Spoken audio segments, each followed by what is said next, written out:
Hello, everyone. Thank you for tuning in. Again, I am Karyna Botvina, the content director at SheCanCode, and today we are discussing summer internship insights, gaining tech experience at Redgate Software. I've got three incredible and talented interns with me today from Redgate. I've got Karyna, Blessing and Kai with me today. Welcome, ladies. Thank you so much for joining me. It's a pleasure to have you all on here. They're all spending their summer gaining invaluable experience in the tech industry before heading back to complete their final year at university. So we're going to pick their brains about what they're doing this summer and life so far at Redgate. So welcome, everyone. We're going to start with some intros, if that is okay. Blessing, let's open the floor for you. So my name is Blessing. I study computer science at City University of London.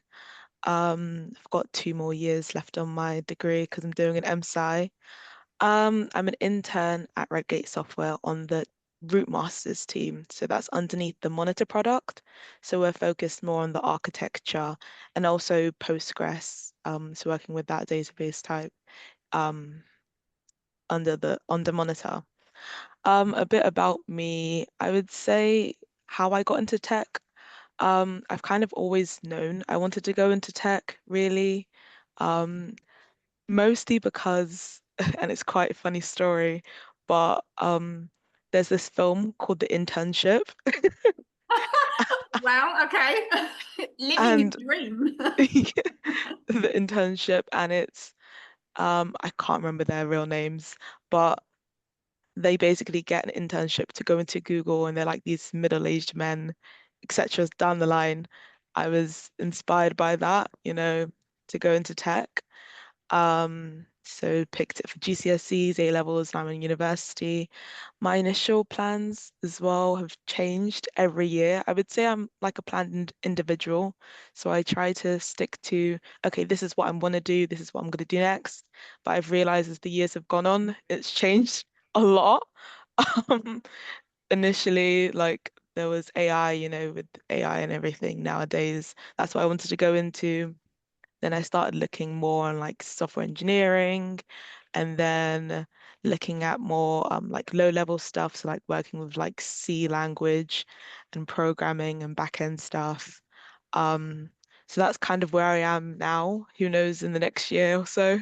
But yeah, those are my interests right now. Amazing. And did you have any influence at home, or was it literally more like visibility of what you saw on screen, for instance? Yeah, so literally no one in my family was into tech.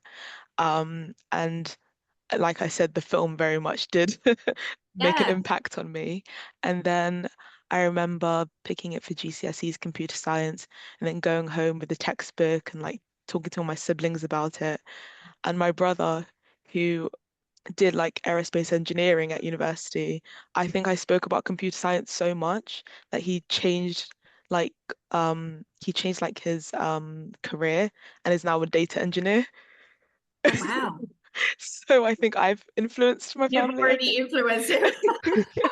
I love that. I love that because in terms of visibility, that is, you see something and it inspires you. And if we don't see it on film or on TV, in the 90s, there was a lady on the news. She was a war correspondent, KAD, and I wanted to be her because she was Yeah, on the news. And that was it. Like when you see people, you think, I want to do that. So it's good to hear that it's that visibility is improving as well. And yeah, young ladies are thinking these are other things that I 100%. amazing. Karyna, yourself. Um, okay, so my name is Karyna, and I've just finished my second year studying artificial intelligence.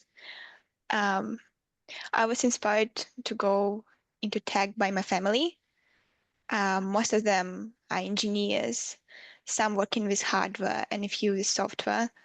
So I've always been sort of surrounded My role by, model. yeah, Yeah. yeah, it was. But yeah, before studying AI, I was focused on cybersecurity in Kiev when I was 15 years old, which gave me like a strong technical foundation. But then I realized, well, I don't like cybersecurity. I was more into, I don't know, app development and other sort of things. So then I applied to university, and there I gained research experience working on pathogen host interactions. So basically, I've got experience using LLMs for named entity recognition. Yeah, and that I realized, oh, that's what I want to do, because cybersecurity was not my thing at all. And my family was always like, well, you can be a hardware engineer, maybe you want to try yourself there. But no, I didn't like hardware at all. But yeah. The cybersecurity community, they're a very different bunch of people, I have noticed. And when you know some of them as well, I remember going on a trip with a few who wrote about cybersecurity, and they were like quite paranoid individuals, and they hacked into the system on the plane and took everything down. Like all the entertainment system went down. I was like, well, seriously? And they're that type of person. They're like, oh, found a vulnerability in something on the plane. And it was like, yeah, but now none of us can watch movies. Brilliant. Yeah. Oh yeah. It's very much a unique lot of people. It sounds so like you're enjoying your choice and enjoying your choice at university. Is that everything that you thought it was going to be when you studied, went in the direction that you wanted at university? Yeah. I definitely thought, like, first thing I applied for computer science. But then AI came and I started being interested in it, and I was like, okay, I'm gonna apply to AI, because I knew my university still have to give me a knowledge of some sort of computer science. So I thought, like, I want to be more focused in AI rather than learning a bunch of languages at the same time, if it makes sense. Yes, definitely. Yeah. And obviously AI is really growing in popularity as well. So a really good area to move into at the moment. Something that's just going to keep expanding and growing. Yeah, so much to do in that area. Yeah. And last but not least, we have Kai. Tell us all about you. Hi, I'm Kai. I study MNG Computing, Visual Computing and Robotics at Imperial College London as an integrated master's. And I came into tech for a pretty interesting reason. I've always been quite competitive, and I have an older sibling who is really, really good at maths. Well, as a kid, I was also very interested in maths, but I just knew, like, I'm not beating my sibling in this competition. Like, they've got maths down. So I was like, okay, so what could I do that's kind of similar to maths, but also feels a bit more me, and I know that I could be better at it. And at the ripe age of around 13 in year 8, I was like, ooh, robotics looks interesting. So I hyper-focused on robotics, started looking for universities at that age to see like where could I study robotics, and found Imperial, and found that they had a MEng visual computing and robotics course, and I was like, okay, they have the and robotics. I'll go into there. I'll learn a bit about other things in computing, but I'm really interested about robotics. Then I entered Imperial and forgot about robotics, and I've actually found that I like a lot more things in computing, such as software engineering, but also I'm more interested in the other half of my strand recently, visual computing. So yeah. Amazing. I love that you connected that way with maths as well. I've said this before on this podcast. I'm really envious of people that can do maths. Like you're one or the other. I'm words, so you really struggle with numbers and you're just one or the other. And I just wish I was that person that could just make sure my maths, and it doesn't. Not good with numbers. I love it when people say they really enjoyed maths. And they went on to go in that direction. But I take it as the others university, you're really enjoying university. It sounds like you've got quite an opportunity to try new things as well. Yeah, I found whilst I was in secondary school, actually, I studied GCSE computing as well as A-level computing, and I found that the quality of computer science education before university is to be improved.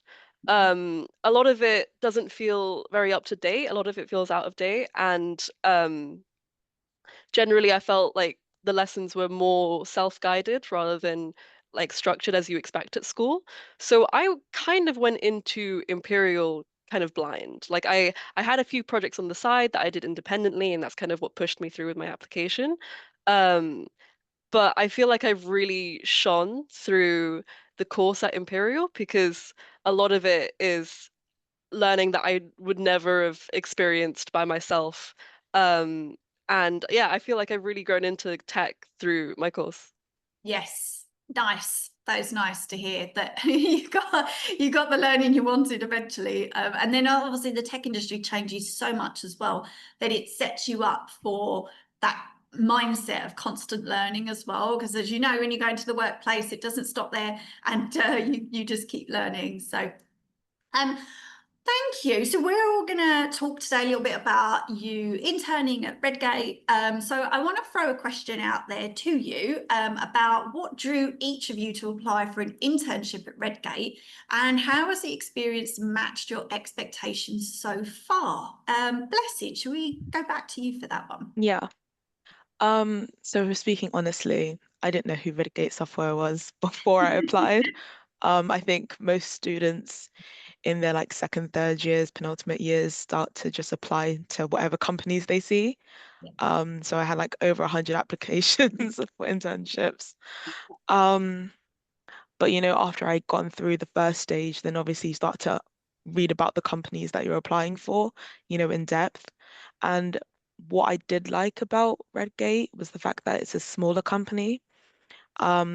Lots of people, especially when you're in university, your main focus is to gain experience and learn the practices. And it's not just about, oh, my coding is better. It's about knowing how to work in that kind of environment because like I've seen software engineering like practices and the way teams are done, having boards and tickets, etc. like that. Lots of that is not transferable to other um, careers. Yeah. It's very like niche, very different the way it works and very organized. So working in a smaller company where I felt like my contributions would be seen more. I know people working in like other big tech companies and they're maybe given work to do that's not going to be pushed anywhere just to see what they're capable of, or maybe the work they're given is not really useful, should I say? They're not seeing the direct impact, whereas here, I've been here for what, how long have you been here? 6, 7 weeks? Can't remember. It's been long already. Oh But my. within this time, I've pushed PRs, merged them to main, and I can already see them in the final product. Oh, So incredible. within this short time, I've already seen the impact that I've made, which Mm. is nicer. I think it's as well, it's really good for like younger people who are just getting into their career to be able to see that kind of stuff. Lots of people when they're graduating or they're still in university, you're kind of in this, habit of like, oh, I'm studying, I'm learning, I'm revising. So you want to be able to do work that's, complex, but also, not too hard, but you feel like you're doing something, you're contributing, you're working, etc. like that. Not something that you're just coasting by and you're being complacent or like you're not really contributing. Yeah. So it's been really nice to have that kind of balance. Um, Another thing I would say is the fact that the company is very like heavy like DevOps. So like I'm sure they call themselves like data DevOps. And DevOps was something that I was wanted to like understand more, like the practices themselves, because these are stuff like this is kind of the kind of stuff that's not taught in university. Like you kind of learn all the theory and you do projects and group projects, but like they don't really tell you about, having a dev environment, CI/CD pipelines, automation, collaboration, etc. like that. And all of this stuff is extremely applicable to the workplace. And it's like without any experience, without any internship, you kind of just expected to come and just understand everything immediately. So I liked the fact that Redgate was heavily focused on DevOps and integration. And, because they have like smaller teams and it's a smaller company, it would feel more integrated even just with what we're working with. You know what? It's great to hear as well. You talk about being in a smaller company, because you are right. A lot of people think, "I'll go for the big corporates. Like that's where it's going to be safer and that's going to be like bigger projects." And actually, I've worked in lots of small companies, and you learn so much because you are given so much responsibility because there's no one else there. So it means that you just do everything super, super fast, which some people don't like. Some people don't like having that responsibility, but some people, they just excel in that environment. You're like, I just want to learn, Yeah. like, give me that and I will excel. But yeah, I love that. Like going for a small company, I always advocate for that. You will just learn at like hyper speed and Yeah. be given that responsibility and learn all those soft skills that you don't really get at university, like the politics of being flung into a team and how to communicate with your team and how to Yeah. not just, as you said, not just have great code, but to work as a project and actually push something through. All of those things you don't really experience at university unless you're doing things on the side, but you don't, it's the politics sometimes of being in work, how to navigate that. 100%. Really important. So Karyna, yourself, what led you to Redgate and how have you found your experience so far? To be honest, I just gave it a shot, not really expecting to get in. Yeah, I was not expected to get in at all. Like because I was mainly applying for machine learning roles, like when obviously most places rejected me without even probably looking at my CV. But yeah, at first I wasn't sure if the internship was the right fit because I thought like, oh, it's software engineering and I spend my time on the research that includes machine learning. Like, but when I got my technical interview with Redgate, like I really enjoyed it. I don't know how to describe it, but we even like laughed and like a bit during the conversation, which was for me it was extraordinary because usually during the technical interviews you like sit like that. You have your notes on another screen and you like, "Ooh, Really I'm nervous. so Yeah. nervous." Yeah. And I think, yeah, that's when I started getting like genuinely interested and excited about the Redgate. So yeah, when I learned that Redgate has a relaxed, like sort of like people first culture, I was a bit skeptical. Like, like after all, every job posting says it, right? And it, Yeah. well, to be honest, it's actually been even better than I expected. Amazing. You're so right. Some people will write that on a job application and then you'll get in somewhere. And like you said, actually, the feeling of how you felt in that technical interview was different compared to other places. And you're so right. You do see that little statement, and then people will get in somewhere and they will think, this isn't what I signed up to.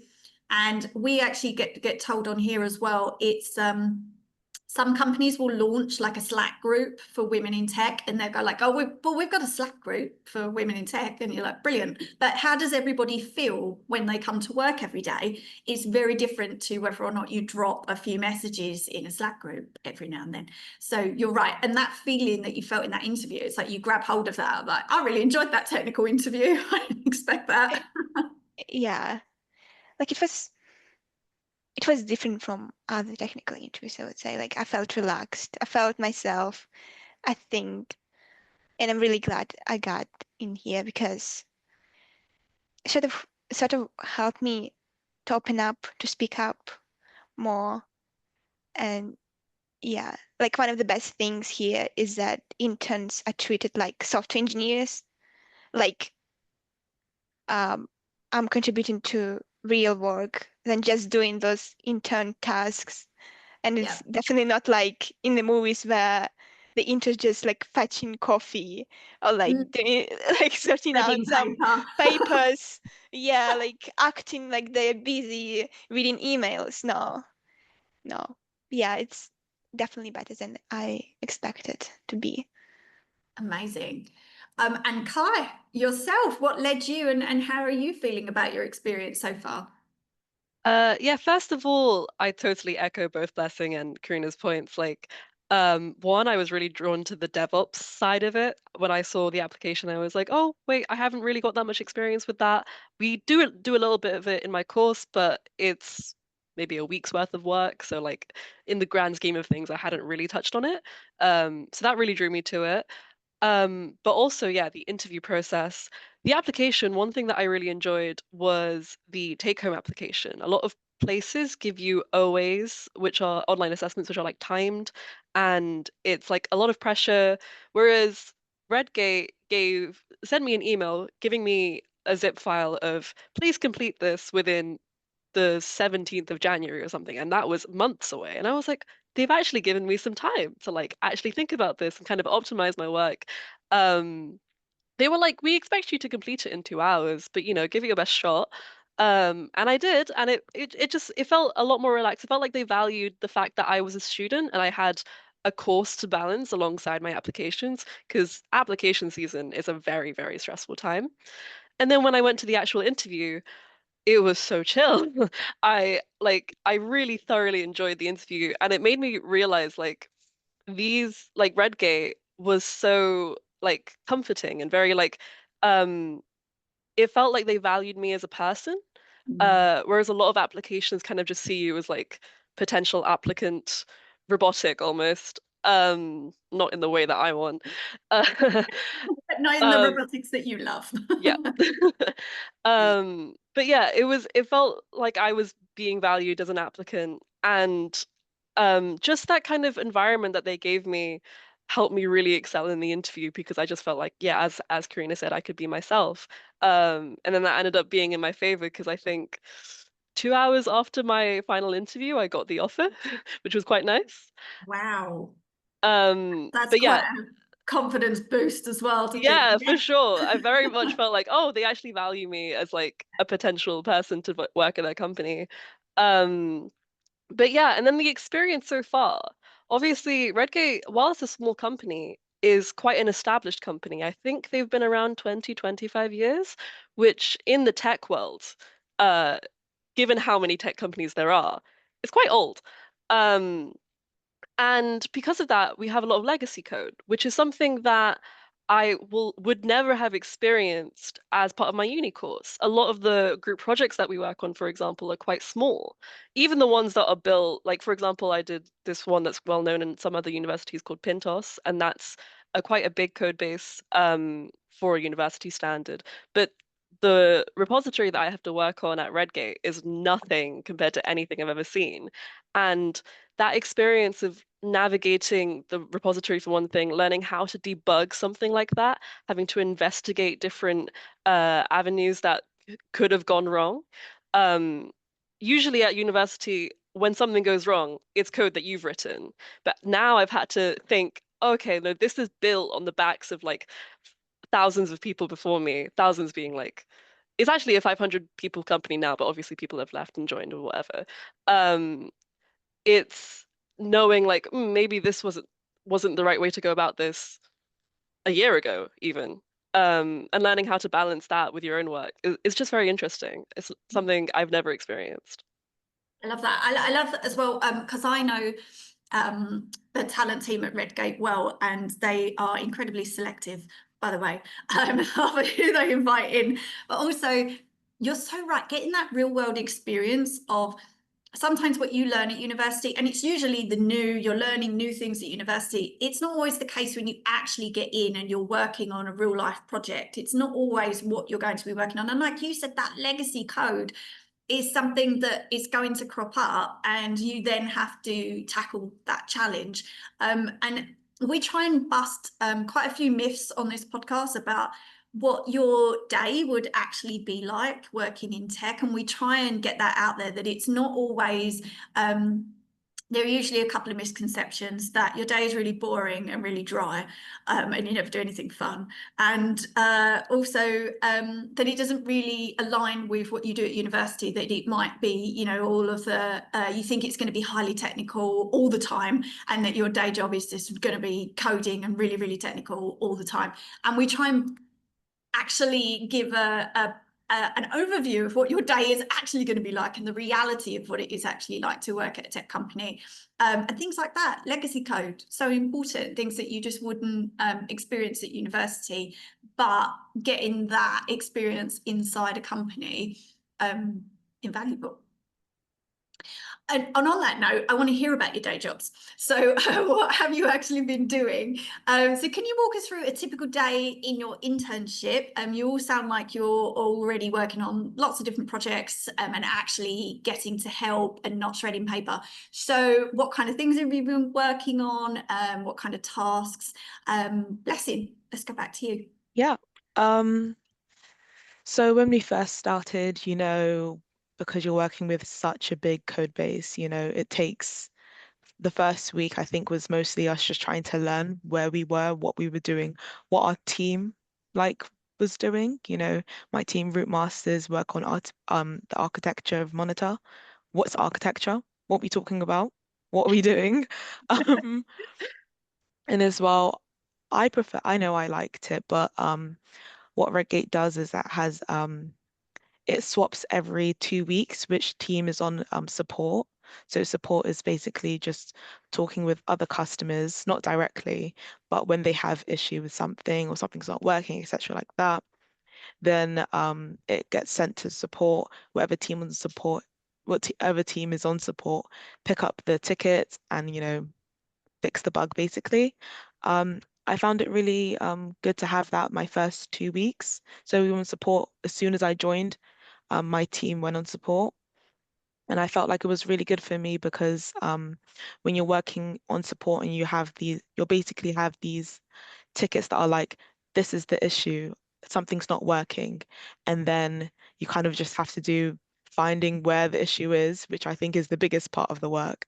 And then sometimes it's just a little change in like the UI or something like that. So I think it was a good entrance into what looking at the code base and into Monitor itself. But since, you know, the third week, I would say, my normal day to day is, you know, start at 9. We have stand-ups at 9:30, and our team just gets together. We go through all the tickets on that's newly been moved into the done section, newly been moved into the review, and then everything in progress. So everyone speaks there. It's kind of used as a time for everyone to collaborate as well. I definitely know I use it as a time to ask any questions I have. So I'll say, you know, this is what I'm working on, this is what I'm stuck with, and it's kind of forcing everyone to kind of help me, or like let anyone know if they're able to pair later, etc., like that. Um, and then I just continue on the day with my tasks. Right now, I've been assigned kind of a mini project. It's something that my team has said they've been wanting to do for a couple of, for like a year or so, but they haven't had the time or like the people to spare to be able to do it. So it's nice that they entrusted me with it, which is nice. It's basically a project where I have to re-index Lucene and how, you know, how all of the top queries. So we have a bunch of queries and you'll query the server, you know, you'll say what was the CPU at this time or etc. like that. You'll have a bunch of queries that you have. And then we'll have top queries. So these are the ones that are queried the most. So the queries that are most often. And there was a way that we were storing these before, but we needed to change that to make everything consistent between SQL Server and Postgres. So it's a completely new function that I'm working on, that I'm building myself, which is really fun. There's been a lot of, like Kai was saying, when you're working with legacy code that's built on having one functionality and you're trying to add your own functionality towards it, those methods that you're trying to call won't work, might not work with the situation that you're dealing with. I've had that multiple times. couple of past weeks have been a lot of debugging, which has been nice because I've never debugged like not to that level. Like I've never really worked with debugging to that level. So I've done a lot of pairing, sometimes working with different team members, aside from my manager, working on debugging different issues, changing things that were in legacy code, and then also adding my own code. I would say that my team as well is quite independent, the way that we work, which I think suits me. So that's props to the, talent team who put me in a great team that suit me. So I do spend quite a lot of my day trying to like independently work on my task, but then it's nice to know that I always have, a way to ask someone a question, send into Slack, does anyone know the answer to this, etc., like this, like that, or pair with them, etc., like yeah, and stuff like that. So that's what I've been working on so far. I love that. And it sounds as though like your day is, and will be your day job at one point, being fixing problems and challenges. You remind me Yeah. of a lady, I met a lady years ago who said to me, when you say your job title to people, they don't quite understand what you do, because some people have really complex job titles and they're like, what on earth does that mean? So she worked in sales, and instead of saying whatever her convoluted sales job title was, she would just say, hi, I'm so and so. I find the shortest route to the money. And that was how she'd introduce herself. So you're almost like the fixer. Like I fix people's problems. That's literally all you need to say. My name is Blessing. I fix people's problems. Like Yeah. that's it. Which sounds like a really fun job, to be fair. Incredible. Karyna, tell us about your day. What have you been working on? What's life like on your team? This summer, I'm interning in the Flyway team, and Flyway is a tool that helps developers keep their database changes under control and in sync across environments, making deployments smoother and more reliable. So yeah, a typical day on my team starts with a morning stand-up where we share what we've accomplished the day before, what we planning to work on today, and any blockers or disruptions. And after that, it depends on what we are working on. Like right now, we are building a new feature for the product. So most of the time, we are mobbing or pair programming. Then we have lunch, and then continue working and finish with a retro at the end of the day, which is fun. Yeah, but the first few weeks were mostly about settling in and like getting comfortable within the team and the workflow. So I use this opportunity to ask lots of questions and really learn about the product, because it's a lot to take in. And for you to contribute more effectively, you just need to know this information. Yeah. But yeah, so far I've learned what it's like to work in an agile environment, collaborating closely with teammates and taking on a variety of tickets outside of the main project. Like if I want to focus on a solo work and explore something different. So yeah, so it's hands-on experience. It's hands-on collaborative experience, which like I could never get at university.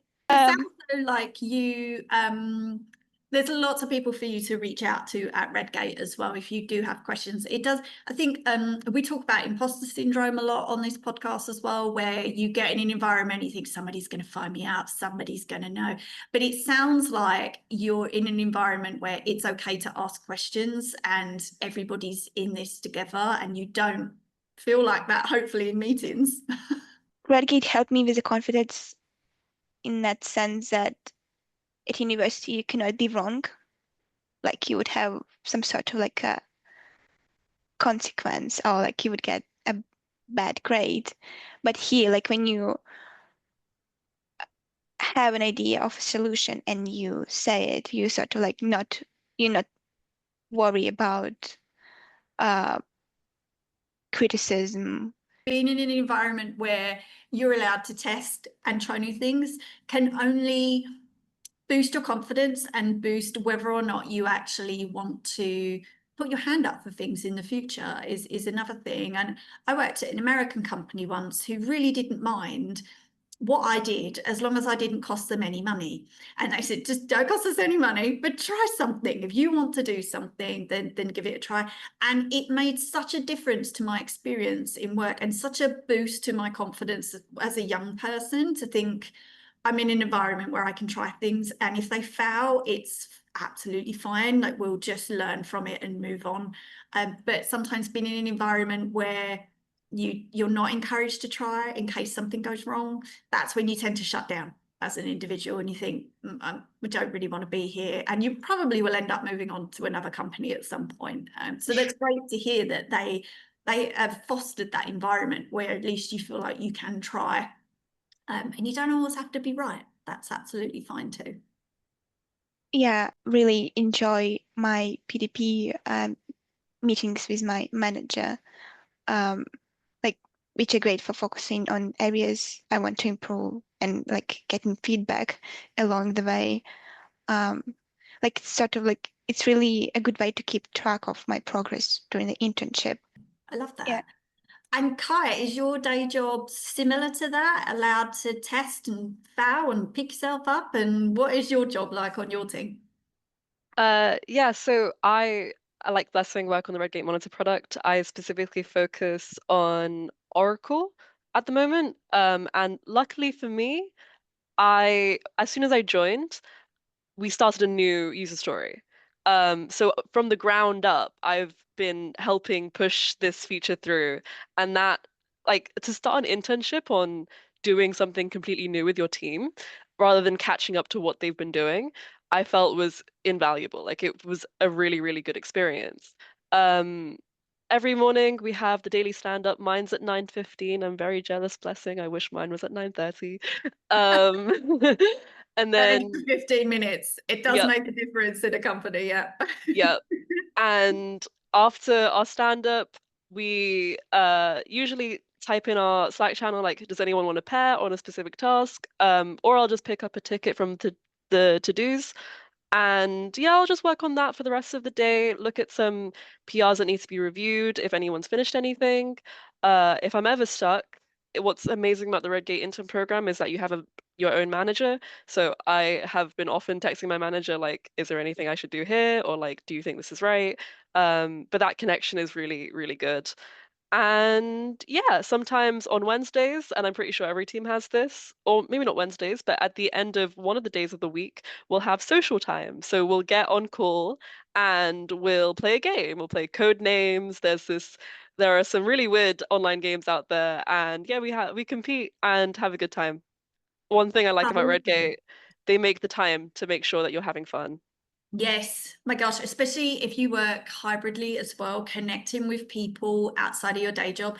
And you mentioned tickets there. That's so important to make sure that you connect outside of your tickets and to connect as a team, because I've worked in a company where that has happened. And all you do is you pick up your tickets and you do work, and you can very much disappear into not talking to other people. And for them to make the effort to connect as a team, so important as well. Again, for the culture and your mental health, you're not going to be thinking, you know what, I met no one while I was here and I just did my tickets. I just did life on my own. You're not going to be thinking, I want to jump ship. I want to go elsewhere.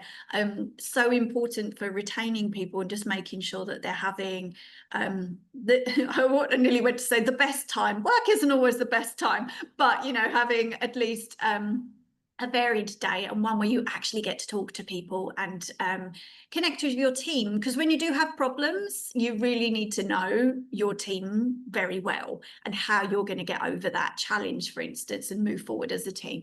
If you don't know each other, that's really difficult to do. Yeah. So I love that they do that and connect. One other thing that I just wanted to mention on like culture is one thing that's great about Redgate is that my team especially kicks me out at 5. Especially if we've had like a mobbing day, sometimes they'll kick me out at 4:30. We'll all take a break because it's been a tiring day. But I think if I had to give any advice to listeners as well, don't stay beyond your hours. I know a lot of my friends, especially, like their hours are like until 6 and they've stayed at the office until 7:30, and that's just not worth your time, you know? Like the fact that Redgate has prioritized, like, we value your time outside of work and we want you out by 5. You shouldn't be doing anything by 5. In fact, my lead software engineer went up to me and said, if you stay past 5, that's a red flag for us. We don't want to hire you if you're going to stay past 5. And I was like, this is amazing. I get to have my own work-life balance. So yeah, that's a really, really important thing. And I love that that is coming from above as well, and that is an example that is set, because some companies they'll say that and they go, oh, you know, we're really flexible, and then actually it comes down to it and they're not really flexible when you need it. Or you might have management is working, you know, all hours under the sun, emailing you at strange hours, and you thinking, am I meant to be responding to this at strange hours? It doesn't actually trickle through to the workforce where you think, it's okay, I can have those boundaries. I've set boundaries of work hours and I'm going to stick to them. And it's great that everybody does it. If everybody's on the same page, that's when you feel like this is okay. Everyone's doing it. It's fine. And I'm going to protect and have some boundaries for when I'm working and when I'm not working. I love that. I love that they kick you out.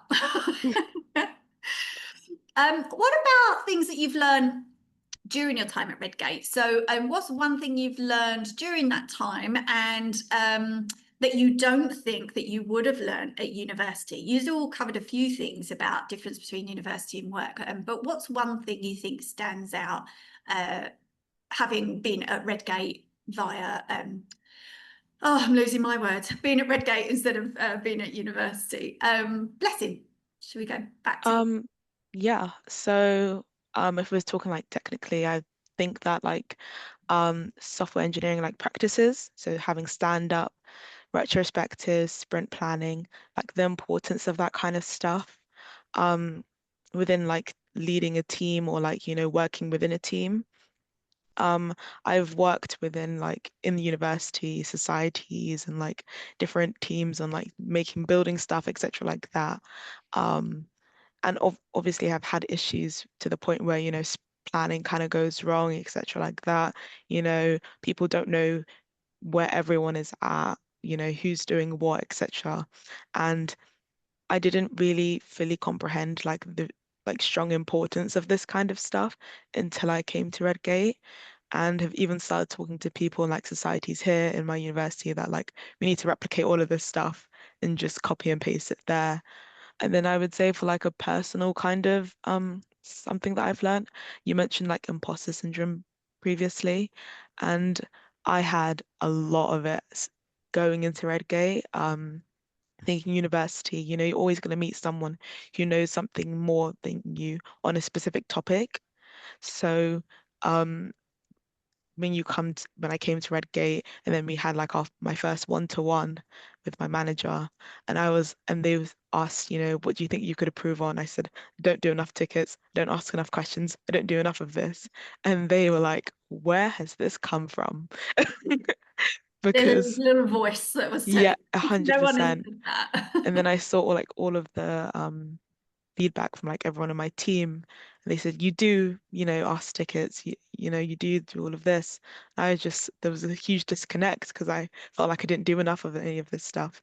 So I think it's definitely, I've gained confidence that I knew coming to university I wouldn't have gotten, you know. So yeah. And that never leaves as well, by the way, that imposter syndrome, as you move through as well your career. We had a conversation on here recently about when you move into leadership as well, you have this misconception that you think your team thinks that you know everything and that you should know everything because you're in charge. And actually that's rot, because usually you have a team who knows everything and you're there to support that team. But you have that moment where you're like, imposter syndrome, I should not be in this position because I don't know everything. And that's because you have a team that does. So yeah, but being in the right environment where you can work through that feeling of imposter syndrome makes such a difference. If you're at the wrong company and you're having those feelings that it's real and everybody's feeling that way, being at the wrong company, you can just again think, you know what, I'm going to have to go somewhere else. Yeah. Karyna yourself, is there something that you learned during your time at Redgate that you think you wouldn't have learned at university?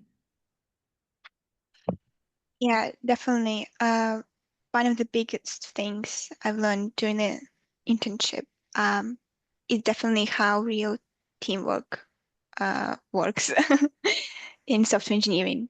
Like, it's not just about writing the code on your own, it's about planning features together, reviewing each other's work, and communicating closely through pair programming, mobbing. Like, everyone has a role, and communication is a key to making sure the project moves forward smoothly. Uh, what's really great is that these are people you can actually rely on. Yeah. If you need help or feedback, your teammates are there to support you, unlike at university. Yes. Like, at university, like, you mostly learn the theory and work on a small individual or team projects, and you don't always get to see how also a piece of code fits into a larger system, or how multiple people coordinate to deliver a complete feature. Like, here I've experienced like the full cycle of that, Yeah, if it it sounds makes like sense. some of you have mentioned this as well, that they actually treat you like a colleague instead of an intern. So it sounds Yeah, like if you do have questions, they at least respond as if you were a full-time member of the team, which would be just such a boost for whether or not you even want to stay in tech is the other thing. I know whether you had this experience and then thought, actually, I tried work in tech and it was not what I thought it was. But at least you have that, you've almost cemented that, and that you want to remain in tech, hopefully. yeah, I definitely will. And Kai, what about you? Is there something that you've learned? You mentioned a little bit before about like legacy code and all of the things that you've learned, but things that you've learned at Redgate that you wouldn't have learned at uni.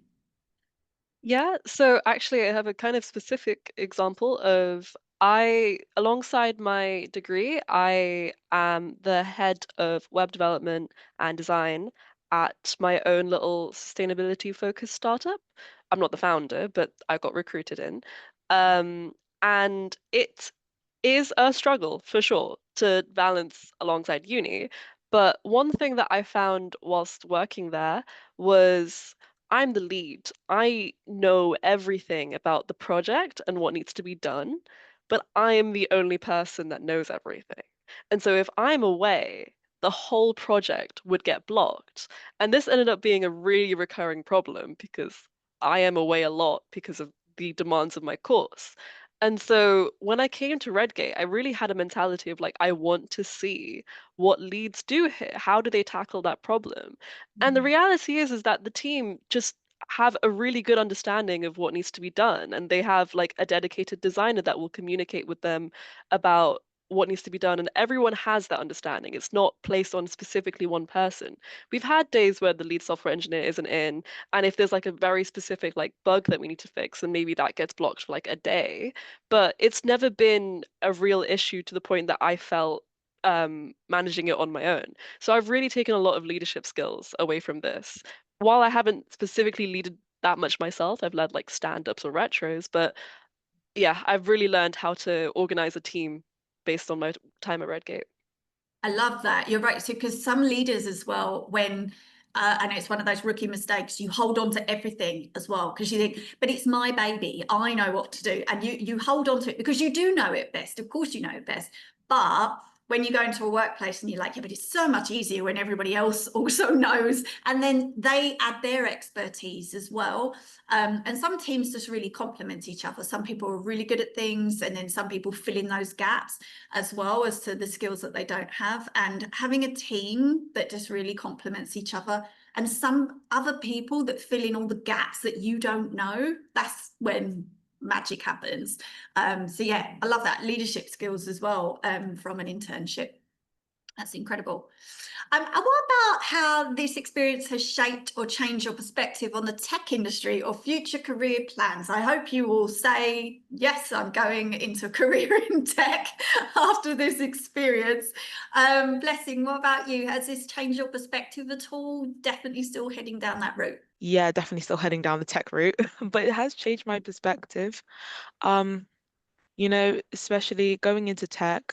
Tech is quite new. Computer science is quite new. I remember my secondary school, we were the second cohort to study computer science, GCSE. It's very new. So you go into it thinking of all the technical, I'm gonna code, I'm gonna, you know, debug this, you know, code this, make this. And you forget that context matters. You forget that there's outside teams that you have to talk to before you even do anything. Like the first support tickets that I picked up were very front end heavy. And before I made a change to the, you know, design to the UI, I would have to discuss with actual, you know, the designers to see, is this the way it should, you know, be done?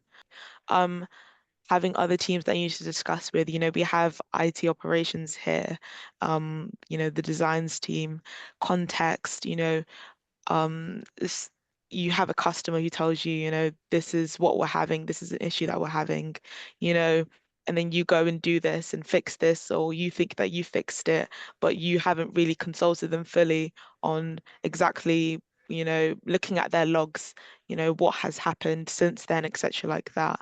So there's so many outside factors that play into how well you are able to do your job.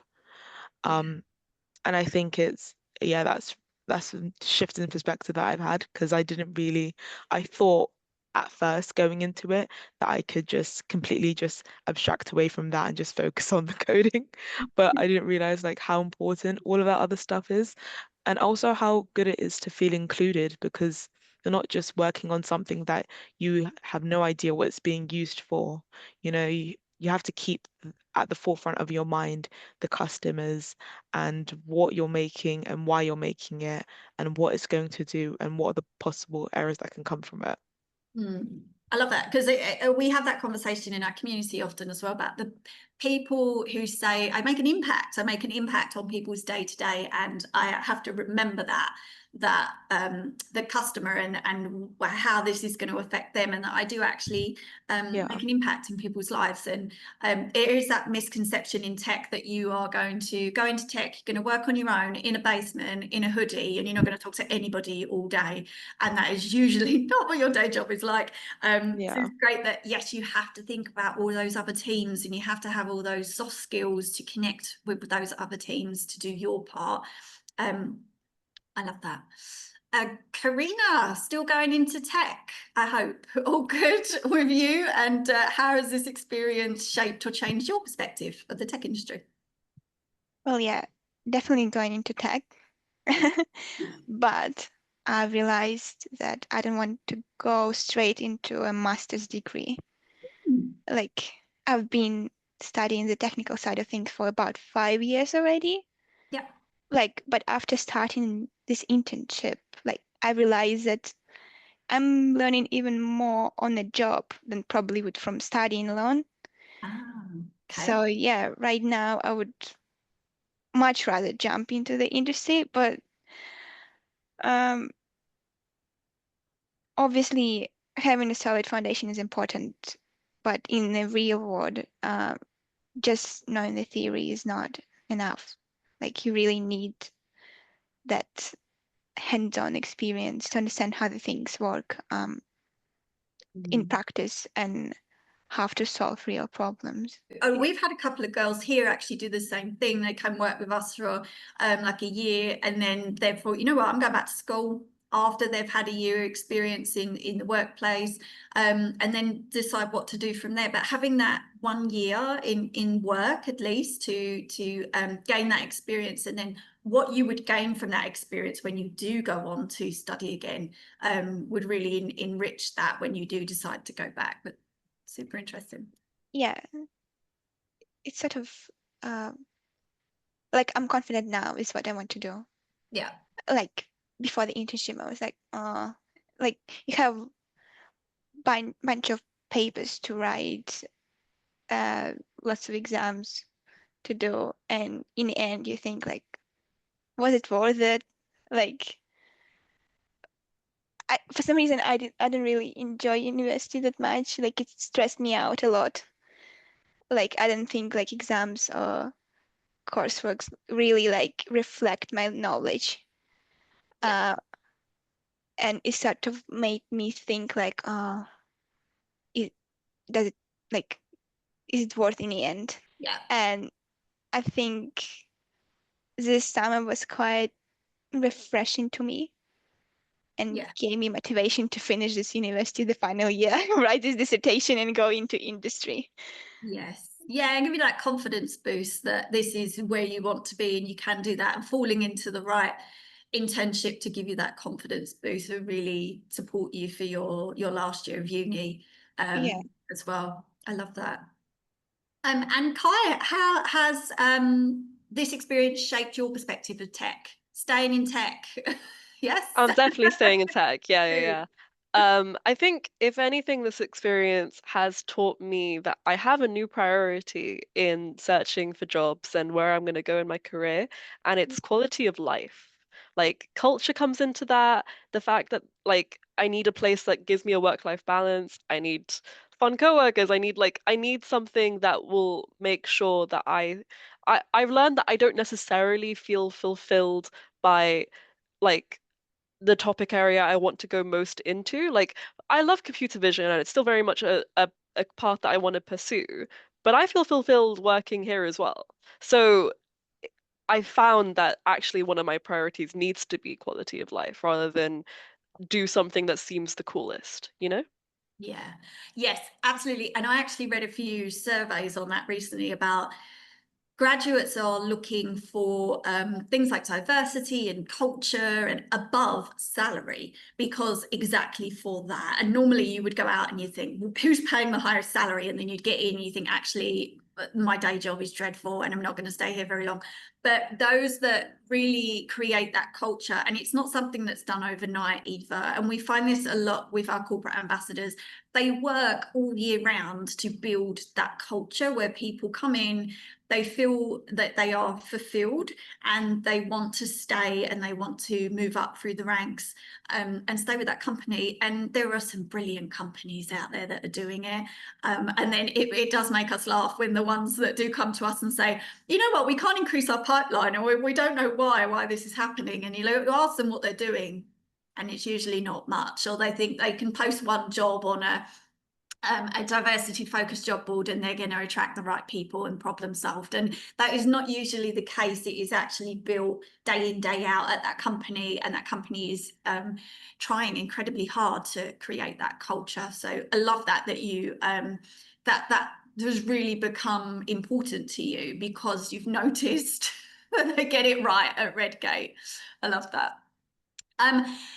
We're on our final question, ladies, so I'm going to ask you quick advice. What is your one piece of advice that you would give to other students considering a tech internship? What would it be? Hopefully, go ahead and do it. But what advice would you give? Blessing. Yeah, so definitely, like you said, go ahead and do it. Can like apply. Lots of people, they fall into this trap of like fearing to apply because they don't think they'll get in. Yeah. Especially like I don't go to a target university for most companies, but I've been able to, I think it's just because of, I think they see the confidence that you have in it being able to apply, even knowing that these companies don't see you as a target university. And, you know, if you don't get in, that's experience that you've learned. I remember my first year, usually you don't get internships for your first year, they don't consider you. I still decided to apply. I applied it to like 200 internships, got rejected from 200 internships. Actually, some of them didn't respond to me. So actually, who knows? Oh. But the experience that I was able to just gain from applying in seeing, the type of companies I would want to work for, the, type of companies that are in different types of industries that I would be interested in, the type of person I am as well in interviews as well, all these different skills, you know, I learned from just applying.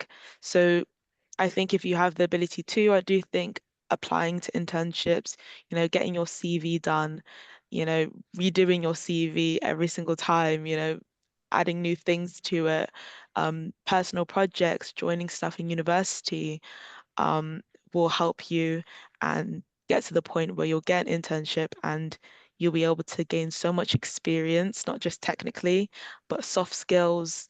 And then it's also good to have like just a company that like just the experience of, you know, being in a professional setting. Yeah. Yeah. You're so right. The experience even of applying for something and interviewing. Oh my gosh, if I could see me after I just graduated going for my first interview, you need practice. You so need that 100%. practice and you learn from everything. I love that. Karyna, yourself, advice for anyone else thinking about it? Yeah, I would advise not doubt yourself. Like even if you get rejected a bunch of times, you will learn something from the process. And sometimes the role you least expect to get is the one that changes everything. Yeah. And once you're in the internship, it's really important to focus on the one or two key areas and like really prioritize them, because if your goals are too vacuum, it's like easy to feel like you're not achieving much in such a short period. Obviously, it depends on the internship itself, but it's what I've experienced. Yeah. So yeah, talking with your manager about what to focus on helps a lot, and make sure like you're actually making progress and getting the most out of the experience. Yeah. Yeah. I love that. And learning as well to communicate with your own manager. I've noticed as well, being in work, you have to learn to, as you move through leadership, you have to learn to manage upwards and downwards. And that is quite a skill as well, how to communicate at all levels. It's something that you don't learn at university. So even learning to communicate with your manager, being clear with them, and also asking them to be clearer with you if they're not clear as well. Yeah. I love that. Kai, final advice. What would you tell other students thinking about it? Yeah, I'll echo a bit of what Blessing said. Go into it with confidence, go into the application with confidence. But once you're past the application with confidence, keep that confidence going, because especially at the interview level, I remember about like a week before I had my Redgate technical interview, I was preparing for this other interview that I was like, I really wanted that role. I was doing so much planning, maybe not the most effective planning, but I did a lot of planning for it. Get into the interview, lost all my confidence. I was telling my friends at the time, like, oh, I don't have the confidence. I don't feel like I can get this role. And I basically spoke it into existence because I failed at like the first basic question. And I was like, I know this. It's just that my mind is blanking because I've put so much pressure on myself. And actually having that first experience of failure and like realizing like maybe I shouldn't be putting this much pressure on myself was what allowed me to be so chill and relaxed with my Redgate interview a week later. So yeah, definitely keep your confidence going. What the place that you end up choosing um could end up being the best for you, really. And also to kind of echo from that as well, like apply. Even if you feel like you don't have the experience for the role, at least getting to the interview stage and getting the experience going through interviews, um, even if they end up rejecting you, like that bad experience might be what pushes you through to get the good experience in your next application. Yes, definitely. And you're so right. Apply as well, even if you're not feeling that confident, because I had one girl, a community member, tell me she went for an interview. She knew there was going to be a technical test and it was C++. And she said, I didn't know C++.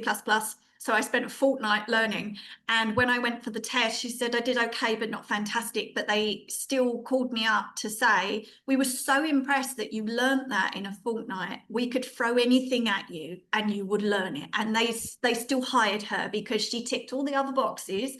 And they said, if you're that person that's just willing to be a sponge and soak up new things, we still want to hire you. So sometimes you don't know unless you go for it what that employer is like.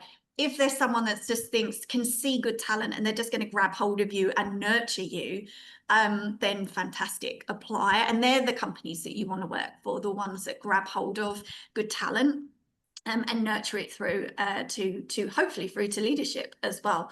But I love that. Just apply, just do it is usually the best advice. Ladies, we are already out of time. It's been an absolute pleasure chatting with all of you about your experience interning at Redgate this summer. So thank you so much. Blessing, Karyna and Kai, thank you so much for joining me today. It has been a pleasure. Thank you for having us. Thank you for having us. Yeah. Thank you, everyone. And for everybody listening, as always, thank you for joining us. And we hope to see you again next time.